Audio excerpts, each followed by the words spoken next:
Hello, everybody.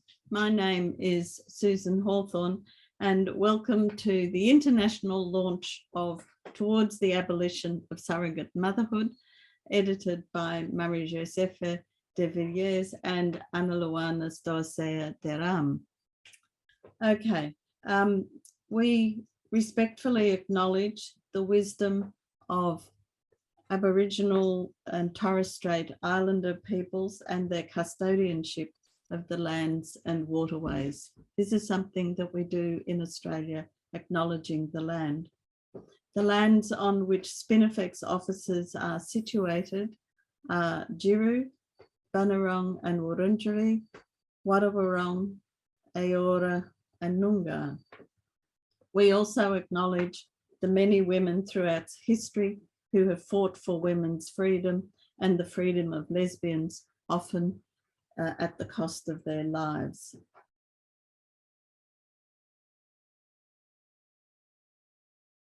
All right, Renata. Very good. Well, hello everyone, and it's fantastic that this event has finally is finally happening, and that some of us have had a lot of coffee, like Phyllis and Jenna probably, because it's early for you, and for some of us like Catherine and me from Australia, it is rather late. And if we sort of like drop during the next hour, then forgive us, but then it will be midnight. Before I go on and talk, introduce everyone, I just want to say very few words about, how lucky we are that we can do this Zoom, and we are in our countries and we don't have war to contend with. And I just want to remember how these poor people in Ukraine are probably having bombs raining down on them, and how dreadful that is. And of course, amongst these poor people in Ukraine are many women who are so-called surrogate mothers, because Ukraine has one of the most expansive neoliberal surrogate industry, and there are many women around who are still pregnant and don't know what they should do, if they should leave the country or if they should stick it out and maybe be killed. And of course, what we hear in the West, at least in Australia, is no concern about these women, but all the concern about what is happening to the babies, and the baby buyers, say, oh, how can we get there? How can we get there and get our babies? And not a word about these women who are now in very precarious positions. And it just actually would be a good moment to say, this shows how awful surrogacy is, and we should just abolish it. But no, in Australia, there are now calls that say, well, yes, it's very bad, and we shouldn't go to Ukraine. We should have commercial surrogacy in Australia. We only have altruistic surrogacy, and actually very few, luckily very few a year.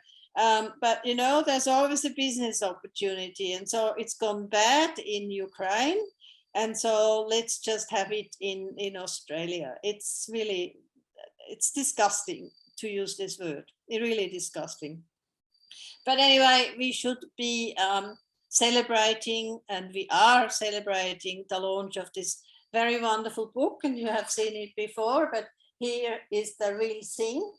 And the real thing has already gotten a French sister.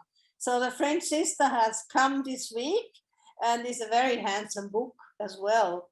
And it will also have a Spanish sister very soon. And so our voices will be, all over the planet, because I assume that the Spanish sister will also travel to South America. Yes, it will, won't it, Marie-Josèphe? So now I won't speak much longer. Let me just start by introducing Marie-Josèphe de Villiers, who with Ana-Luana Stoicea-Deram edited the book, and we are very grateful to her that started this process. So over to you, Marie-Josèphe, to introduce the book and maybe say a few things about what's happening in Europe. And unfortunately, Ana-Luana is still traveling and is not making it. So Marie-Josèphe will speak for both of them. Thank you. Thank you. I'm so delighted to be with you today. Thank you to the Spinifex team, Renata, Pauline, Susan, to have organized this meeting to launch the book towards the abolition of surrogate motherhood. How did we come to the idea of publishing a book on surrogacy? Our coalition, the International Coalition for the Abolition of Surrogate Motherhood, is already 4 years old, still young, but a lot of organizations, mostly feminists, have already joined. Last year, we focused on getting in touch with political people, either directly or through our 40 organizations members. Everything seemed fine, apart from one thing: not being heard in the media, which is an important way to access to public opinion, and to explain the arch reality of surrogacy and oppose the propaganda. We thought that publishing a book might be a way to have access to the media. We also thought it would be a wonderful means to gather all these voices already standing against surrogacy, against the reproductive exploitation of women and commodification of children. And there we are, so proud to have achieved it, so thankful to Spinifex to back up and support this project, so amazed that so many authors from so many different countries responded to our call for contributions. We hope that this book will find its way into the hands of feminists and truth seekers alike.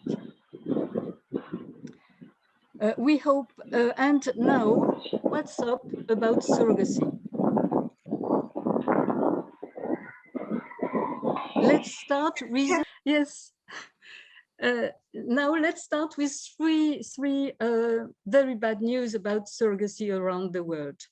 The first one, the Hague Conference on Private International Law has appointed a group of 20 experts to write a draft protocol on parentage in the context of surrogacy.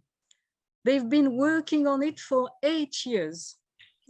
In March 2023, the 85 states members of the Hague Conference will vote for or against this protocol. We are very, very worried that they vote in favor of it, as it would fuel the surrogacy market. The second item is the Verona Principles. These principles were written by an NGO called ISS, standing for International Social Services, and it's meant to be a guideline for states on parentage, also in the context of surrogacy. This is also something very dangerous, as under the guise of children's best interests, they are violating women's rights for the sole benefit of the commissioning parents and the market. Lastly, I'm going to talk about Asia. In Asia, countries have closed their borders to transnational surrogacy around 2015. But Thailand and now Cambodia are planning to reopen their border to surrogacy. Thailand said they wanted to reopen their borders to a transnational surrogacy because surrogacy is for them a source of foreign currencies. But let's now have good news.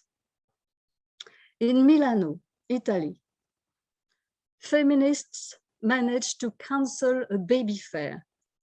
As surrogacy is not allowed in Italy, a surrogacy fair is considered an infringement to the law. I'm really congratulating the feminist organization that managed to cancel this baby fair. It's something which is great. In Italy again, the Justice Commission, which is responsible for drafting of laws, has adopted a text proposing to prosecute surrogacy as a universal crime. Italian legislation prohibits surrogacy since 2006. It's a crime punished in Italy with 3 months to 2 years imprisonment and a fine. The new text simply adds that the penalties apply even if the offense is committed abroad. In Spain, the Supreme Court considers that surrogacy violates the rights of pregnant mothers and children. In a judgment, it is said that the commissioning mother has to adopt the child as she can be considered the mother of the child. The court also recognized that this solution satisfies the best interest of the minor, but at the same time, it is an attempt to the fundamental rights of pregnant mothers and children in general. In Denmark, you might have heard of this decision. A commissioning mother went through the process of adoption for a commissioned baby, but her application has been rejected because she had paid the Ukrainian surrogate mother and adoption cannot be paid for. Therefore, the adoption is impossible. These few cases suggest some positive developments, at least in the jurisdictions of the countries mentioned. If you happen, please, to know about such information in your countries, please share it with us. It would be very useful for our work of the coalition. Thank you very much for your attention. Thank you very much, Marie-Josèphe, and I'm really pleased that there are some good news. And I think Silvia Guerrini, you had already made a wonderful poster. As I said, Silvia had already made a beautiful poster against the baby fair in Milano. And it is wonderful that the Italian authorities actually stopped it. I wish we could stop it in Germany, which they have it every year, in not just once, but actually in about 3 or 4 locations. And Germany too does not allow surrogacy, but with the new government, there are moves to also bring that in for discussion. So that will be another battleground, but there's some good women also on the ground. But let's go on and let's move to Phyllis Chesler, who had to get up early and has probably drunk a lot of coffee. And Phyllis' very important essay in the book is called On the Legalization of Commercial Surrogacy. I thought we had abolished the sale of human beings. Over to you, Phyllis. Thank you. It's an honor to be among you. I wish that I had good news. First perspective, I first got involved in this issue after studying custody battles, essentially between mothers and fathers, women and men, the poor against the wealthy. And when the baby M case arose, it was clearly, to me, a custody battle between a rich couple and a poor, only a high school graduate biological mother who had donated her own eggs and was also the birth mother. And I dared at that time, 1986, 7, 8, a while ago, to say, you know, the child may be traumatized, by being separated from one's birth mother. That alone may be a lifelong trauma. And the birth mothers that I interviewed were in pretty bad shape once I could get them to talking about it. And so this is a lifelong psychological wound that doesn't heal, and that people were outraged that I raised as one of many, many possibilities. I organized a team outside the New Jersey courthouse where the baby M case was being heard. And that was an interesting thing. It's in my book, Sacred Bond, The Legacy of Baby M. Took a lot of heat from progressive, so-called progressive liberal feminists who were concerned with their own possible infertility, with the infertility of their daughters, which trumped their presumed concerns with the rights and or the exploitation of impoverished women who had only very poor forced choices.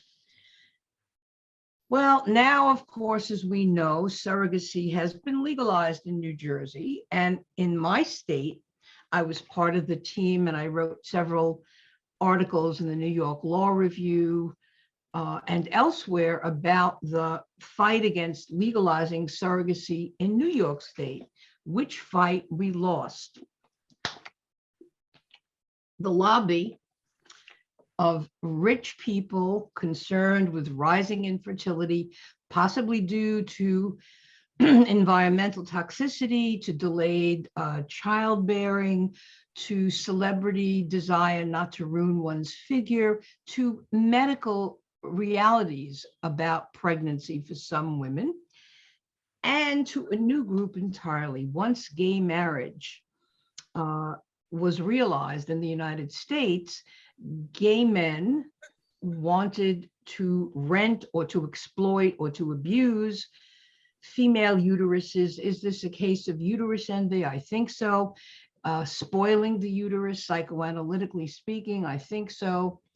And an enormous amount of money is at stake. Here we are, barefoot soldiers, so to speak, warriors for the good. And there they are, our opponents, the buyers, who have access to great wealth. And that's not all. It's the doctors and the lawyers and the surgeons and the pharmaceutical companies and the IVF clinics that stand to make a bloody fortune from this new way of exploiting womankind and erasing motherhood, of disappearing it. So what's happened just now? It's a case I wrote about at 4W. There are two gay men, both wealthy, powerful lawyers, who've hired a law firm that is even more powerful and has done important victories in terms of civil rights, not just gay rights, all civil rights. And they're arguing now for insurance coverage if one of the men of the couple, the gay couple, are working for the city of New York or possibly the state of New York. I'm not totally clear.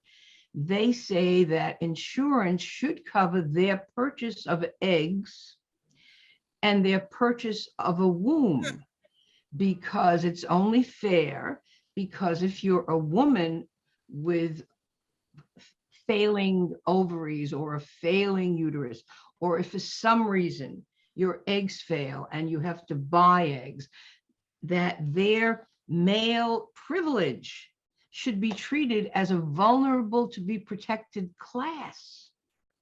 Do you understand what they're arguing? I mean, but it was only a matter of minutes before this would happen. So that means that just as we, the taxpayer, are being asked in numerous settings to fund transgender women who were born male for all of their surgeries and pharmaceuticals. And of course, there is a rise among teenage girls who want to become boys. I weep over this. And so we, the taxpayer, will be increasingly forced to collaborate in this regressive exploitation. And now there's something new in New York State, just called to my attention by Taina Bien Amé. We have to expect the worst. We are up against very big money and, dare I say it, very selfish, narcissism, selfishness. Perhaps we call it evil, certainly misogyny. And New York State passed a law, and now there's a new bill that Brad Hoylman here, together with somebody else, I'm just looking for the names, so it's very long and complicated. But the bottom line is they want New York State to be able to extend the rights of legal commercial surrogacy here to somebody who's not a resident here. Imagine the money. Imagine the pimps coming from anywhere in the world to have their own prey, to buy their own little prey. Now, it's true. There are people who are desperate for children and who don't want to adopt used, soiled, racially marginalized babies that are being warehoused. And we do know that adoption carries with it grave risks. So instead, they are choosing what they feel is a cleaner, safer way to go. And they're not thinking about the children. They're not thinking about what will this do to the newborns for the rest of their lives. What will it do to the birth mothers who've now been downgraded to the gestational mother?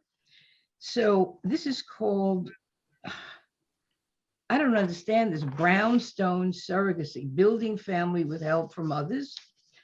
And many law committees have weighed in on this. And yes, so now the residency requirement, perhaps of at least 6 months in New York, or permanent residency by one member of a couple, now is being extended to outsiders, transnational surrogacy, and what a booming big business this will be. The only positive thing that I can share with us, alas, is that we're here and that we're not going to give up, that we've been on this for a long time, that this may be one of the most bottom line realities of hatred of womankind and of the consequences of woman's fearful, abject poverty. We're not going away. The book is out. It's wonderful. And we'll continue on as a resistance movement against not a progressive movement, but a regressive, reactionary movement. Thank you, sisters. Thank you so much, Phyllis. And indeed, and I didn't know about this, and I immediately thought of all the Australians who will, of course, say, "Oh, wonderful! Now we can go to New York, and we don't need a residency." So that's very, very bad news. It hasn't passed yet. It's on the floor. It's being proposed. Right, but it's bad news. And thank you, Phyllis, for all your years and years of work on this. Like Jenna, you have really been the forerunners of the resistance. And you're right, we are the resistance movement, and we're not going away. Now, the next speaker is Silvia Guerrini from Italy, and she will actually speak in Italian. And Susan is going to do her magic, I hope, and is going to run the English text for those of us who are not so good in speaking Italian. And here it is. So, Silvia. Hang on. Can you say that? Can you say it? Yes, we can see it, Okay. but Silvia has disappeared. Where is Silvia? That's a good question. Un caro I saluto a can see tutte. Silvia now. Yeah, okay. Is it okay for you to speak, Silvia? Ok, I start. Un caro saluto a tutte, felice di aver contribuito a questo importante progetto insieme a voi e a ICAS. Le mie riflessioni collocano l'utero in affitto e più in generale la riproduzione artificiale dell'umano all'interno del paradigma transumanista dello sviluppo del sistema tecnoscientifico. La riproduzione artificiale si fonda sulla frammentazione del processo di procreazione. Quando la procreazione si fa operazione tecnica in un laboratorio, diventa produzione del vivente, con tutto ciò che questo comporta. Nella logica della riproduzione artificiale, un ovulo può essere prelevato da una donna e impiantato in un'altra, come se fosse qualcosa di interscambiabile. La selezione è presente in tutte le fasi del processo di riproduzione artificiale: selezione dei fornitori e delle fornitrici di gameti, selezione dello sperma, degli ovuli e infine dell'embrione. Nel supermercato globalizzato della riproduzione umana fiorisce un mercato di diversi miliardi di dollari per la compravendita di ovuli.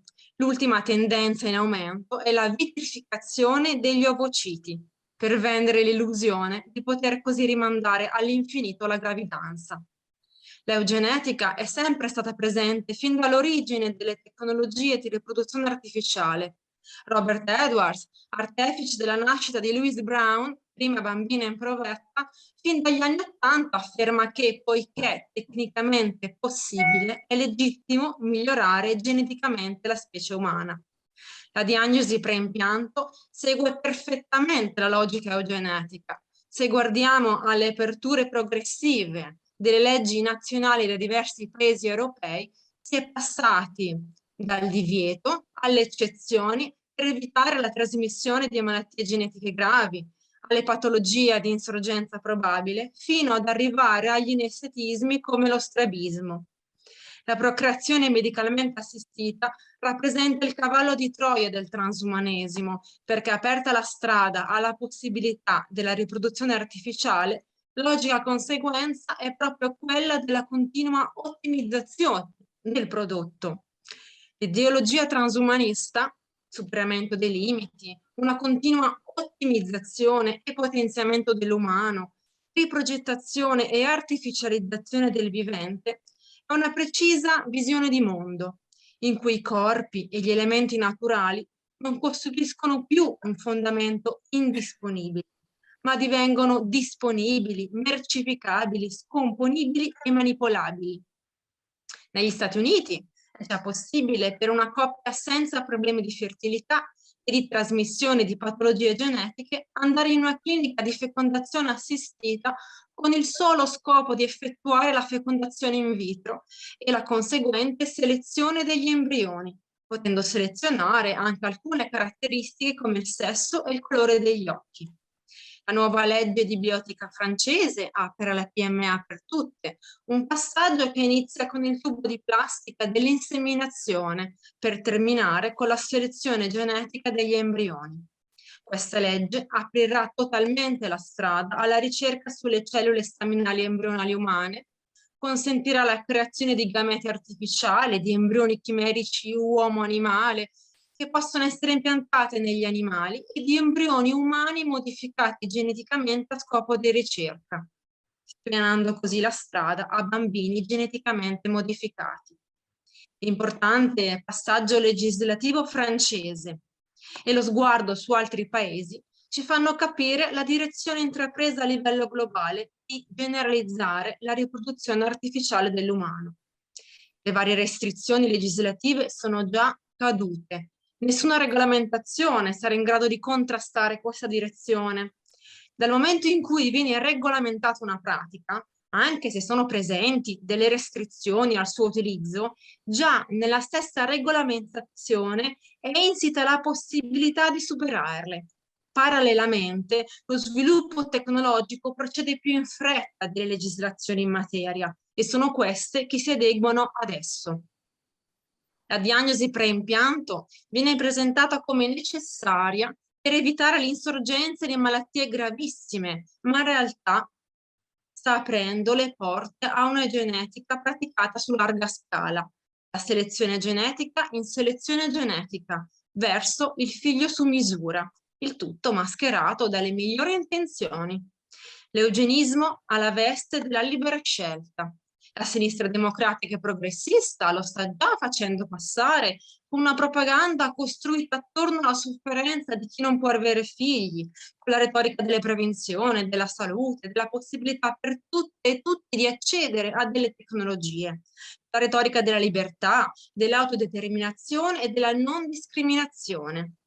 Sarà per una sottomissione entusiasta alla visione di mondo dei tecnocrati transumanisti e in nome della libertà di scelta e della rivendicazione di un cosiddetto diritto a un figlio che si determinerà la fine di ogni libertà, autodeterminazione e del significato stesso di essere umano.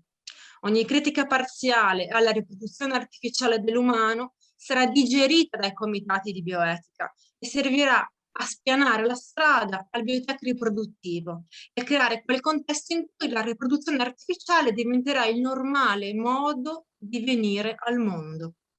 Dobbiamo considerare che nel momento in cui uno sviluppo tecnoscientifico è possibile, una pratica diventa accettabile, semplicemente perché è realizzabile. Ciò che prima era impensabile e inaccettabile diventa gradualmente la normalità. Non c'è limite al paradigma del laboratorio, il concetto stesso di limite non può appartenergli. Negli anni '80 le femministe radicali della rete Villiers avevano profondamente compreso cosa avrebbe portato allo sviluppo delle tecniche di riproduzione artificiale. Gina Corea lo aveva paragonato all'equivalente in biologia del progetto Manhattan. Nel 2018 il Comitato Bioetico britannico ha sostenuto che la modifica del DNA di un embrione per influenzare le caratteristiche di una persona futura, modificazioni genetiche ereditarie, potrebbe essere moralmente ammissibile. Al momento non abbiamo ancora bambini modificati geneticamente, ma la soglia delle bambine editate in Cina è stata superata ed è una soglia da cui nessuno può pensare di tornare indietro. E nel mentre viene instillato il pensiero che è preferibile consegnare la procreazione in mano ai tecnici. Nel mentre le ricerche per l'utero artificiale stanno avanzando velocemente. Ci troviamo di fronte a un passaggio epocale, a una trasformazione ontologica e antropologica dell'essere umano, a un suo sradicamento. È necessario respingere ogni riproduzione artificiale dell'umano, strappando la dimensione della nascita dalle mani dei tecnici e dai laboratori. Come per tutte le nocività che non si possono regolamentare, equivarrebbe a diffonderle e universalizzarle. Regolamentare vuol dire che il disastro è già avvenuto, è già insito nelle emissioni stesse, è già insito nello sviluppo e nella diffusione della pratica. Nessuna regolamentazione è accettabile, perché la pratica stessa è inaccettabile. La linea del discorso va situata prima del discutere di una possibile regolamentazione, così come non è possibile regolamentare il nucleare, gli OGM, la vivisezione, perché a monte ritiriamo tutto ciò inaccettabile. I corpi sono indisponibili, il vivente è indisponibile, la dimensione della procreazione è indisponibile. Stringiamo alleanze e alle logiche tecnoscientifiche e transumaniste contrappiamo un'altra visione di mondo. Grazie. Thank you very much, Silvia. I feel we are going to be very depressed at the end of this launch, which is really not actually what we wanted, but it is what you are saying is very, very important. And I really feel that your analysis to include transhumanism, as Jennifer Bilek does from the United States, is a really important point that we must keep in mind when we confront these horrors that might be coming to us. But not speaking of horrors now, I am so very, very happy to introduce Jenna Correa. I am sure if you have read only one book on this issue, you will have read The Mother Machine. And if you haven't read The Mother Machine, then I really urge you to go out and buy a copy, because it is still available. It is one of the best books that has ever been published on this topic. Jenna and I go way, way, way, way back to the 80s, like Phyllis as well. And of course, we were active in FinRage. And it is so my very great pleasure to ask Jenna, who said she only wanted to talk for 2 minutes. But if you want to talk more, Jenna, please do so. And your piece opens this collection, actually, and it is called Junk Liberty. Thanks, Jenna. Thank you so much, Renata. And it is such a pleasure seeing you again and seeing these brilliant women here. I'm so honored to be with you all. And the book is full of passionate and brilliant writing. And I was very affected by it. And one of the pieces that really sparked something in me was by Silvia, who just spoke. And Silvia wrote there, and she actually gave me a lot of hope. So I'll lead with the hope. She spoke of technodocs, as I would call them, treating women as interchangeable bits and pieces in a new industrial process, and said that affects not only the woman involved and the potential children involved, it affects all human bodies. And in fact, technodocs have no idea what a human body is. So being interchangeable bits and pieces of an industrial process, that is not who we are. In truth, the human body is an ancient organism. It is ancient, and it is very connected with all other living beings. And one of the articles in the book points out that interconnection between the fetus and the mother, that parts of each go into each other's bodies and communicate. There are many, many ways in which the human body can access information from other human bodies and from the entire world of which we are a part. We are so connected. The reality is our bodies are brilliant, ancient, and connected. And when I was writing The Mother Machine, I interviewed many women who had endured the new reproductive technologies. I used the techniques I had available to me, the journalistic techniques, to interview them about their experiences. And those experiences were horrifying. I think, however, there's a whole other level of knowledge that women have about our experiences that we have not yet accessed. It is huge knowledge. It is knowledge held in this body that can communicate with so many other living beings, holds knowledge we can access. There is a way to do that, and there are various somatic practitioners who are already doing that. I am doing it on my small scale. And what I would love to do is speak with more and more women who have experienced these technologies in a way that allows them to access the deeper levels of their knowledge. And that would, I won't go into all of that, but it would involve slowing down the interaction to the body's pace, and allow it to put together many different pieces of information that it has available to it. To me, so anyway, one resistance technique, I think, is learning the body's language and accessing this knowledge and insisting it into the world. To me, if women's deep knowledge of what they know, of what they have undergone with these technologies and in the world, that would be like the earth speaking back. And if I live long enough, I will do some of that work.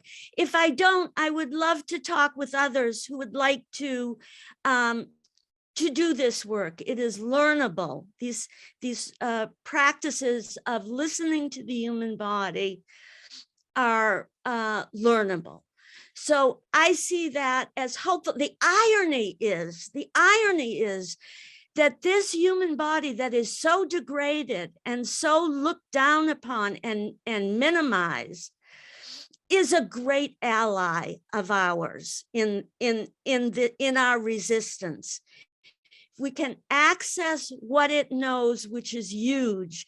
It is a great ally in our resistance to these dehumanizing, Renata, I have to use your word, disgusting techniques.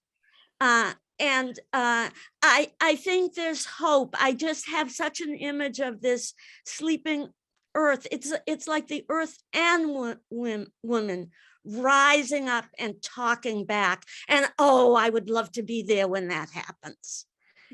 Thank you all. And thank you all for your incredible contribution. Thank you, Jenna. Oh, it reminds me so much of the past and how I'm so happy to hear that you have not lost your passion. And of course, what you're saying is absolutely true. And it's very, very, it's an important project. And I do hope that you live long enough so you can do more research on that. We really, really need it because we need all the strategies of resistance that we can think of. Now, the next speaker will be Rita Banerjee from India, and her piece in the book is about how Oprah publicized surrogacy. But today, you're going to talk about what's happening to some women in India. And Rita will not be using her video camera because of a bad connection. But you can hear me, Rita, can't you? Yes, I can hear you, and I hope my voice is clear. I Yes, hope my voice is clear, Renee. Your voice is very clear. So over to you, Rita. Thank you very much. Thank you, Renee. Yes, as Renee said, the market for surrogacy in India was really, even now, it is very small. Only maybe about 5% of customers are Indians, but 95% of customers are from outside India, mostly from Western countries. And this is thanks to the Oprah show, you know, where she publicized it in such a way that it's almost overnight, the surrogacy market in India, it just boomed into a multi-billion-dollar market. And it was a show that really upset me because she's someone I have always, you know, respected. She's always been forthright, etc. But it was so shocking for me. It was so clear to me that this, the whole show had obviously been pre-planned, probably funded by certain vested interests, and they hid all the abuse of the system in such a way, and presented it as this wonderful thing that helps poor Indian women, which it does not. The surrogacy system in India is so abusive that it is inhumane. Yet, this is one of the big problems, is that surrogate women, they almost never complain. And today I want to talk about why this is something that I think we need to understand. First, let me give you a picture of the surrogacy setup in India. It is like a 1-year jail time, literally. The women are locked up in these rooms and they cannot leave. They're locked up from outside. They cannot come, they cannot go, they cannot visit their families. In each room, they try to maximize the number of beds they can fit in. And they are so tightly packed that there's no room to move. So each woman sits, she sleeps, she eats, and watches TV on her own bed for 1 year. After that, they periodically take a woman out and they take her to the clinic where she's subject to all kinds of procedures, like they have multiple implantations, 5 to 6 implantations. Then depending on whether the customer wants, how many they want, whether they want females, males, etc., they selectively abort. These women are poor and most of them are uneducated and they have no idea what is going on with their bodies. So when they are sick, when they are in pain, they don't know what is going on with them. This is, in fact, it is worse than prison, because even in prison, prisoners have bodily rights. But in India, even during the duration when surrogacy was legal, there were no laws addressing the rights of surrogate women. And in fact, the surrogacy clinics kept no records. There's 0 records of who the surrogates were, how many times they were implanted, who was getting sick, who was dying. The government did not require the clinics to keep any kind of records. So it is not just is, because now it's underground and it is still continuing. It is like a free pass for reproductive sexual slavery. Now, a significant pattern that relates to why surrogate women are passively taking this abuse, they're not complaining, is that one, they're all married women. This is a very important factor, actually, and they're doing it at the behest of their husbands.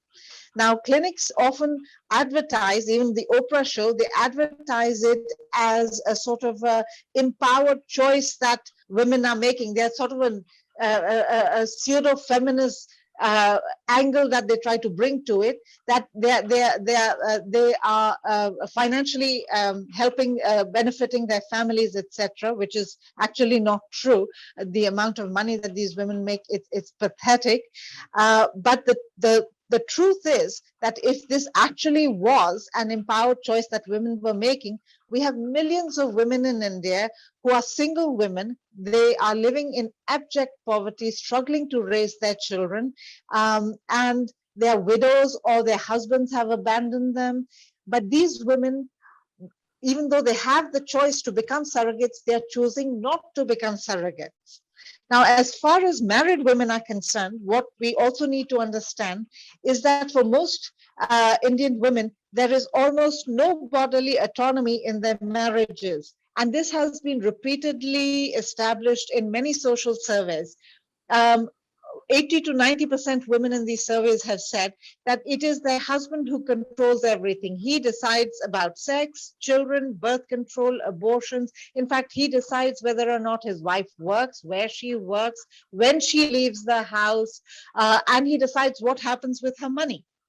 And women have said that if they try to defy their husbands, they suffer tremendous violence. In fact, I have met women who, because they were tired of having children, they were fed up of having children, they secretly tried to get birth control, or they secretly tried to get their tubes tied. And there are women I've met who were so badly beaten, and one woman had second-degree burns. This is when the husband found out. So it is actually ridiculous to assume that women who are surrogates are making sort of independent, empowered choices. They're not. They're being forced into this. Sadly, this sexual and bodily submission is a sort of a cultural conditioning that women are brainwashed into from the time they're children. It is something that we all grew up hearing from our mothers and grandmothers. They keep telling us that as girls, pain is your lot in life. And if you can't tolerate pain, what will you do when you get married? That is what little girls are told. So the message that is silently sent out, that is put into our heads, is that when you get married, you have to suffer all types of abuses, and you have to still keep the harmony of, you have to keep the family together. Do what the husband wants so that the family stays together. And this particular aspect of the culture is what is exploited by greedy husbands and by greedy surrogate clinics and doctors. Now, in context of advocacy, it is for there is actually very little interest because the market for surrogacy is so little in India that for the educated middle class and upper class, even if we talk about it, there's very little involvement, there's very little interest in it. And it is the women, surrogate women are very difficult to actually reach because most of them lead very cloistered lives.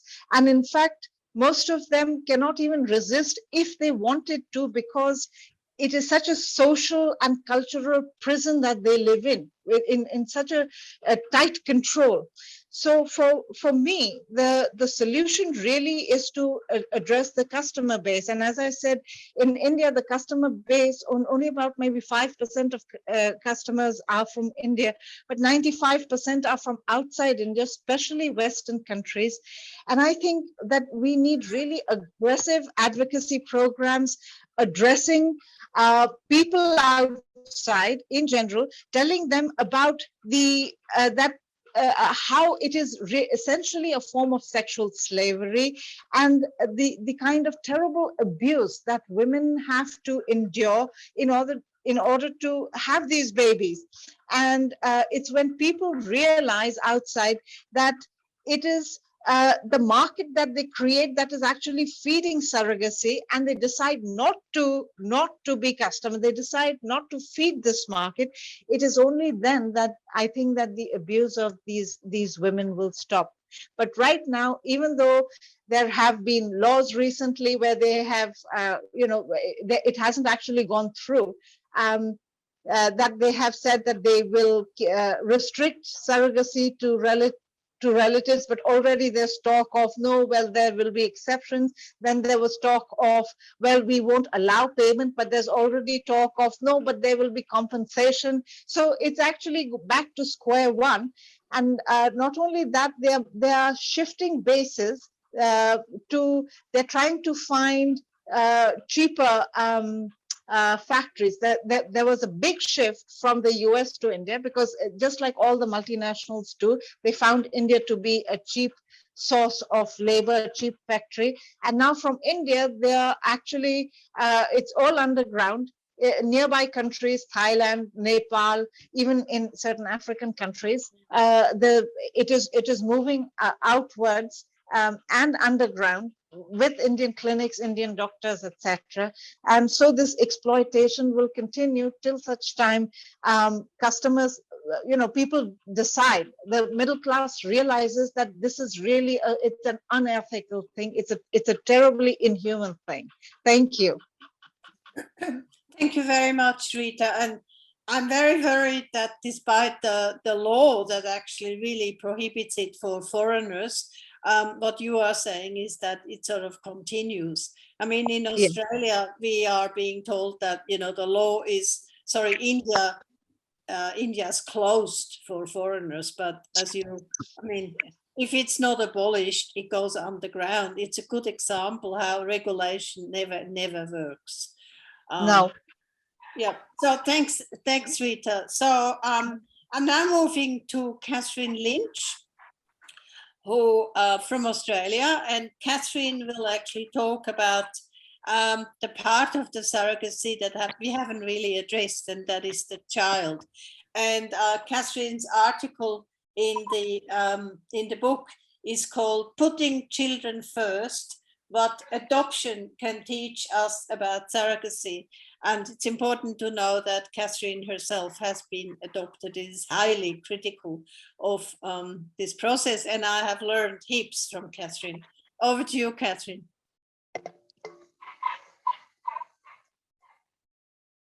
Okay, sorry about that. Thank you very much. And thanks everyone. And thanks for publishing my article as well. I hardly know where to start. There's just so much, and everything that everyone said so far, I keep thinking, oh, I can add to that and add to that. And so I guess I just want to say that surrogacy wouldn't be here if it wasn't for the industry that came before, which was the kind of forced adoption era. Can you hear me okay? Yeah. Yep. yeah, the forced adoption eras in various that have gone on in Ireland and in America and England and Australia, where adoption legislation was introduced, and then it just gradually morphed into this baby trade industry where women were being tied down onto beds and having their babies taken, and it's just incredible. And people like me who are adopted, we get these second birth certificates that are all fake. We've got, you know, different names and different parents, Good girl. and we weren't supposed to. Pardon? Belissa, could you please Yes. mute yourself, because we're getting I noise apologize. coming through from you. Thank you. Yeah, so then we get these, you know, we get this imitation birth certificate pretending that we're born again, and we've got all our inheritance rights get taken away, and all our legal rights to our families get taken away. But more than all this legal stuff is the stuff that it does to my relationship with my mother and my family, which it just destroys it, absolutely destroys it. And you go back, and much is made of the fact that all the records have opened and we can all go back and meet our family. Isn't that better? Everything's better now. But you go back and meet your mum, and she's just, you know, she's quite a devastated individual and she's so traumatized, and it's so impossible to have a relationship with her, because you're just this symbol of pain and loss, and your absence is her comfort zone. So and vice versa. It's just horrific. It's just horrific. And I was in reunion for 20 years, and it was just always stressful, and it just destroys the relationship between mother and child. And besides the fact, as I mentioned in my article, I got the stuff about, I got my hospital records, and they recorded my reaction, and I'm just screaming like every night, screaming, crying, I'm refusing food, you know. And this is how all the babies do. They're putting out calls for the mother. They're not psychologically separated from the mother. And there's so much research about this now, so much testimony. It's just bizarre that you've got these opposite ideas. Oh, you know, you shouldn't separate children ever, except for really full on like child protection reasons, if you think, you know. But you've got this other industry, this surrogacy industry, and all these other industries are like, oh, let's just swap babies around. And so anyway, I don't know. I just think everybody here gives me a lot of hope that I think there's a lot of hope in the adoptee activist community. There's adoptees all over the world, and they're dismantling adoption systems all over the world. Even in America, which is just such a billion-dollar industry, they're opening records, and people are getting access to information, and bills are being passed. And in Ireland, you know, they're uncovering a lot of stuff. You know, terrible things that have happened. And there's apologies. You know, people want to copy Australia because we're the ones that apologise to the mothers. So all this, it's the same thing. It's like history repeating. That was a huge industry, and the people making a dollar out of it or making money about it, that the religious institutions, the hospitals, the doctors, and the lawyers, it's the same thing. It's like it's morphed into some new horror because of the rise of reproductive technology. So there's just so much everybody said that clicked with me. Like, I was going to use a quote, and I can remember who I'm quoting, but computers, productive technology, it's all modern babies and mothers, ancient systems, and so it's meant. We just should separate them. I just like to say that, you know, the grief in never ending and intergenerational, like kids from the impact of emotional grief.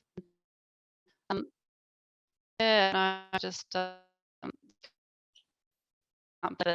people don't acknowledge in the Euro baby. and can be, Catherine, moved around. you're breaking So up.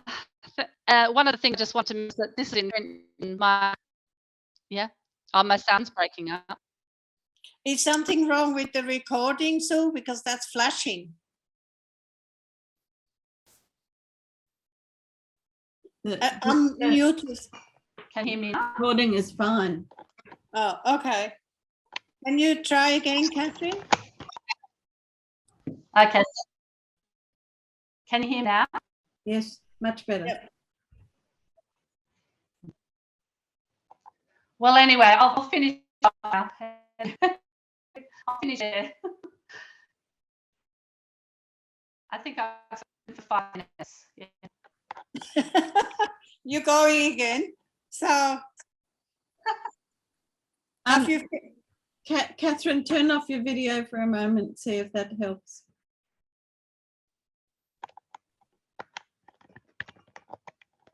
Can you Just say something. can you hear me now? It's still echoing. Well, anyway, it's a good reason for you to all buy the book and read Catherine's fantastic article, and it actually makes you cry. It is one of the sad articles in the book, and not just cry, it makes you so angry. And as Catherine says, we had this all before. Then there were people saying it'll never happen again, like our female Prime Minister Julia Gillard gave a very moving apologies to the single women who had their babies taken away, and say this will never happen again. And look what's happening again. It's happening in surrogacy. So thank you, Catherine. Really important topic to also not just talk about the women, but also really talk about the baby and the interaction with the women. So I'm the last speaker, and it's now past midnight, so I will try and be a bit fast, and you can read my article too. My article is the last one in the book, and it is about strategies, how to stop surrogacy. And Rita very rightly said, we have to stop demand. And so that is actually my strategy number one. We have to decrease demand. Well, that's easier said than done.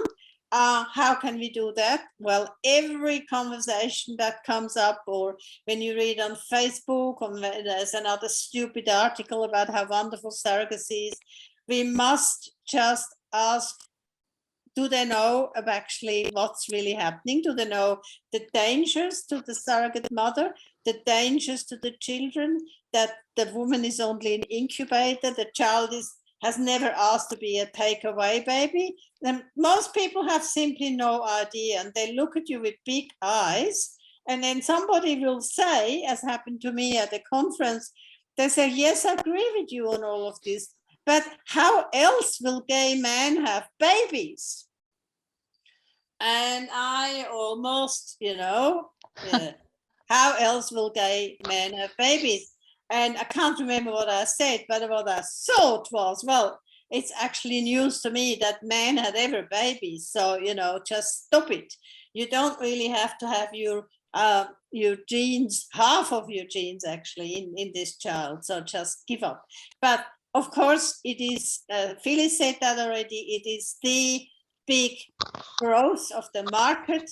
Gay men have a lot of money, they will just go for it. And now it spreads, like, with marriage, the big wedding first, and now the babies have to come. And it is really like social contagion, like in the transgender case, when all the young women think that they're now transgender. And in the gay community, it's almost like, oh, haven't you had your baby yet? You're married, you could have your baby. Okay, let's just go shopping for babies. It's really a little bit like that. And so many of these groups around the world that have baby fairs and go and advertise are actually run by gay men. And I can say that I'm a lesbian, so I can't be accused of homophobia. it's not homophobia. I would also say that about heterosexual men. Now, for that reason, another strategy that I propose, and also really important one, is that we have to find more gay men who are allies. Gary Powell, who has a really important essay also in this book, he couldn't make it this evening. He lives in England, and unfortunately, he is still one of the only gay men who is totally prepared to speak out against surrogacy with all the really good arguments that we have. We need more other gay men who are brave enough. And I have not found one, a single gay man in Australia who is brave enough to speak out. There are some, but they say, oh no, we don't want to get involved. And unfortunately, they have to get involved, they have to come out. Because people need to hear it from gay men themselves. If we say it, it's not really the right thing.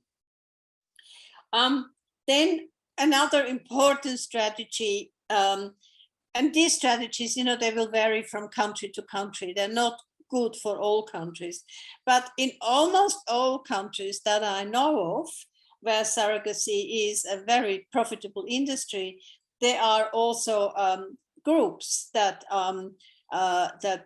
act, as I say, pimps. Because for me, surrogacy is reproductive prostitution. And again, Jenna said that in 1985 in The Mother Machine, and actually Andrea Dworkin said it already in 1983 in Right Wing Women. So it is not exactly a new idea, but it is as true today as it was then. And these groups in Australia, we have this unfortunate group called Growing Families, run by a gay man. And we have 2 states and a territory where doing commercial surrogacy, either in Australia or going overseas, is a criminal act. And you can go to jail for a year, or you can need to pay a fine for $100,000.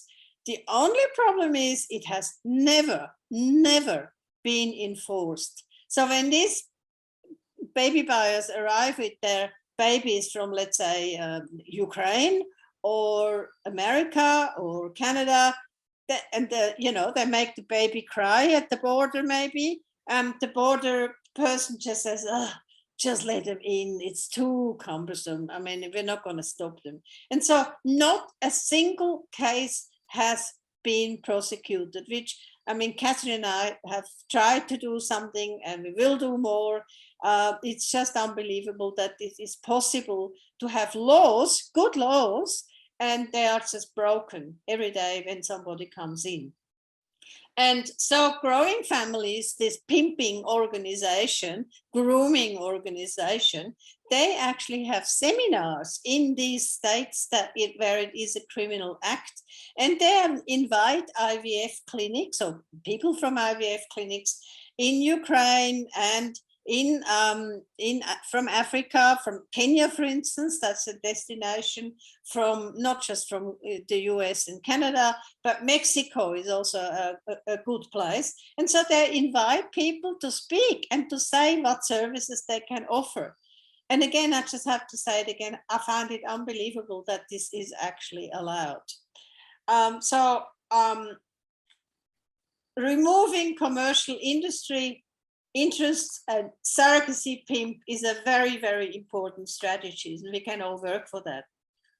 Then another strategy, and Marie-Josèphe actually said a little bit about that, is the organizing and the lobbying governments. And those of us who are lawyers, I'm no lawyer, have an important job to do. And Marie-Josèphe talked about the Hague and the CHIP and the Verona Principles, which are so very dangerous because they sound so very nice, because they all say, oh, we just want to make it easier for the children, that the children are treated well. And these people are actually saying there's good surrogacy and bad surrogacy. And we want to not have the bad surrogacy. We only want to have the good surrogacy. And so we're going to regulate and regulate and regulate.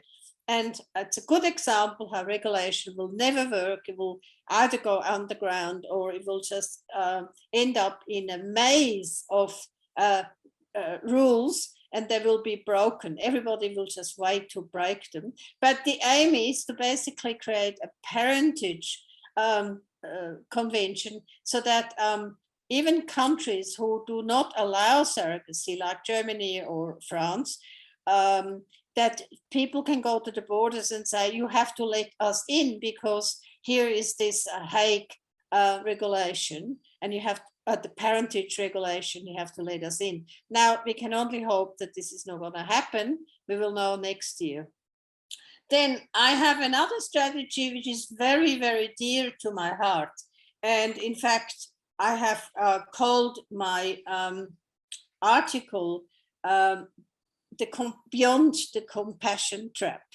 And by compassion trap, which is an expression that I found really by accident from a woman, an American woman, and it was on a German website. She actually coined this term, and she was a sociologist, and she employed it in relation to women's work. And what it is that women are always so giving and kind and nice and selfless and doing it for others. And surrogacy is the best example for that, especially altruistic surrogacy. And in my books, commercial surrogacy and altruistic surrogacy are as bad as one another. In fact, sometimes I think that altruistic surrogacy is even worse, because there women are totally exploited who do it for love, not even for money, but they do it for love.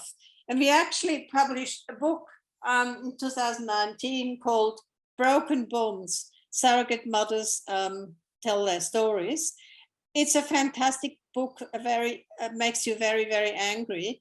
And there's a couple of pieces by so-called altruistic surrogates from Australia. And one in particular is just, it breaks your heart. This woman loved her cousin very, very much. The cousin turned out to be infertile after cancer. And so she said, of course I'll have a baby for you. And there was this idea that we have a happy family and our children will play together. Well, it didn't happen like that. There was bitter feud. It's a very, very big family. The family is split in the middle because half supports the cousin, the other half supports Odette. That's not her real name, because it then went through the courts, and she's allowed to talk about her surrogacy, but she's not allowed to use her real name. Now, the child the boy is 6 years old. They're still going through the courts. That is supposedly happy altruistic surrogacy. But it goes deeper than that. Like, I talk about a woman in the UK, a nurse, who actually said that she decided to become an egg donor, which is also a misnomer, an egg provider. And she said that after years of hating her body and mistreating her body, she found that this was the best thing she has ever done with her body, to give these eggs. Now, my blood almost curdled when I read that, because, you know, sometimes you can say they have no idea what they're talking about, but this is a nurse, very well informed. So she knows the dangers of the drug she had to take. She knows that she could lose her life, and she has children herself. So she obviously doesn't think that her children might lose her mother and would be orphaned. And to hear somebody say that it was the best thing I did all my life is just an example of altruism or selflessness, which is bone jarring. And I think we really need to speak out. I mean, it's not just in relation to surrogacy. How often have you heard, oh, I couldn't leave because of the children. Oh, no, I didn't say to my husband, didn't really want sex, because then he will get very, very annoyed. So I just did it. At work, oh no, I couldn't speak up. Oh, well, it doesn't really matter. I just don't get more money. It's okay. And, you know, I think it's one of the big problems that I think women really have to confront in all of us. And I actually think if we hear of women who say things like that, we need to be nice and kind and selfless and do these things for love. We should really go and talk to them and ask them about, tell them about what surrogacy means, and then ask them about what it means, could mean for their own lives and their own bodies. So that's very, very dear to me. And I hope that you read it and that you also, I think it's an important point, and you go and talk to other women about. And I know that Phyllis has actually written about this as well. And I mean, somebody ought to do a book on this. And if I ever get time to do anything else when I don't edit books for others, I might actually really write something about it. So I think I'll leave it at that. I just want to point out also that the book also includes a really important document, and it is that Marie-Josèphe and her colleagues in France put together. And it is the Feminist Convention for the Abolition of Surrogacy. And again, I urge you to read this. I remember it wasn't actually called the Feminist Convention, it was just called the convention, wasn't it? And then I think I said, let's just call it the Feminist Convention. And Jan Raymond actually in 1993 published a book called Women as Wombs. And in that book, she wanted to have an international convention against medical exploitation. And she wanted this developed by NGOs and governments. Now, 1993, I think we had, and Kathy Barry also wanted to have a convention. She wanted to have a UN convention on sexual exploitation. And in 1993, I think it would have been more possible that the UN would have actually taken up something like that.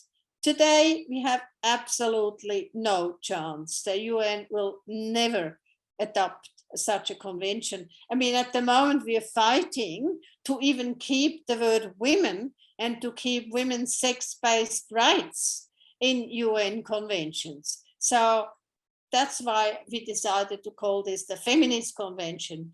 And we can, it's a wonderful document. It tells you all about how surrogacy or goes against all the UN declarations that do exist.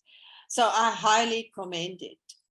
So now it is 12:22, and I wonder if the other women who are here have any questions. Joshi from Japan is also here, but she said she didn't want to say anything. And is that still true, Joshi? You don't want to say anything? Oh, I am Yoshi. I think you are talking to me. Yes. My name is Yoshi, not Joshi.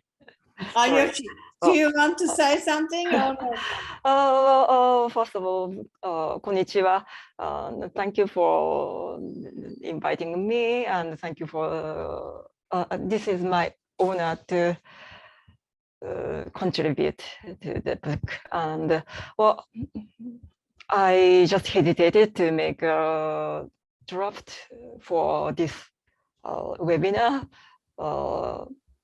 during this busy spring semester. And well, in my chapter, I talked about old style surrogacy in East Asia. Surrogacy isn't new here. That's we had tradition to rent a woman for having children. And right after we finished this, we stopped this tradition. The new wave came from the US, and that is current surrogacy using reproductive technology. So for me, usually people say that the culture needs to catch up with reproductive technology. However, for me, technology catch up with culture, which is already existed. And so in this regard, surrogacy isn't new, and surrogacy regress women's rights. And recently, what I think is seeing gay surrogacy is progress to men. Now they can make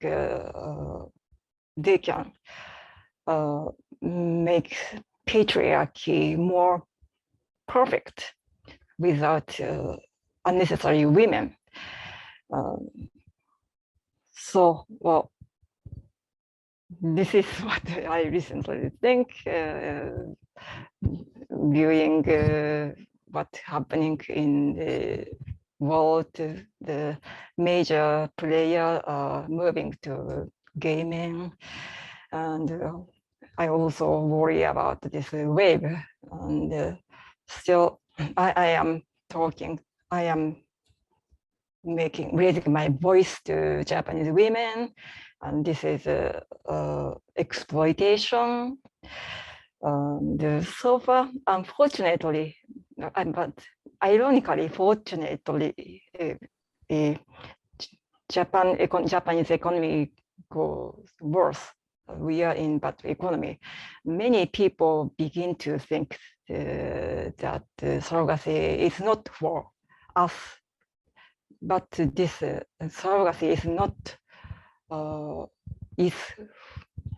surrogacy is not for many Japanese women, but we will be in the side of renting our own body. Well, now the situation is flipped in Japan. So I hope this thought goes spread and the people see what will happen once Japan legalizes surrogacy. Well, I think I talked too much, saying I worry about making No, drugs. that's very good. I'm very happy that you said something. Well, again, your chapter is really important, and it goes to as you said, the history of surrogacy in Japan, and which I had no idea of. And so it's really good. It's also important that Yoshi is actually being a major force in having broken bonds. The book I just mentioned before with the stories by surrogates translated into Japan. So we may not have a lot of power, but we can write, we can speak, we have books, we get them translated into languages, and we reach more women. And we have to just believe that is, going to do we can do our bit with it, and it will have, hopefully, at some point, a good outcome. So I think, are there any questions in the chat? Or Susan is saying we should stop. Well, probably what I'm going to do is I'm going to stop the recording in a moment. But before I do that, I just want to bring up the slide that shows how you can buy it. That's this one. But you can also go to the Spinifex page, and then you can look it up when you go and ask how to order, or just order. All these addresses come up. And of course, you can ask for your book in your bookshop. And now, of course, you have also the French version. And in Australia, you can buy it at post free if you mention the free post that it's got up here at the top. But we can only do that in Australia because otherwise we wouldn't survive with postage costs.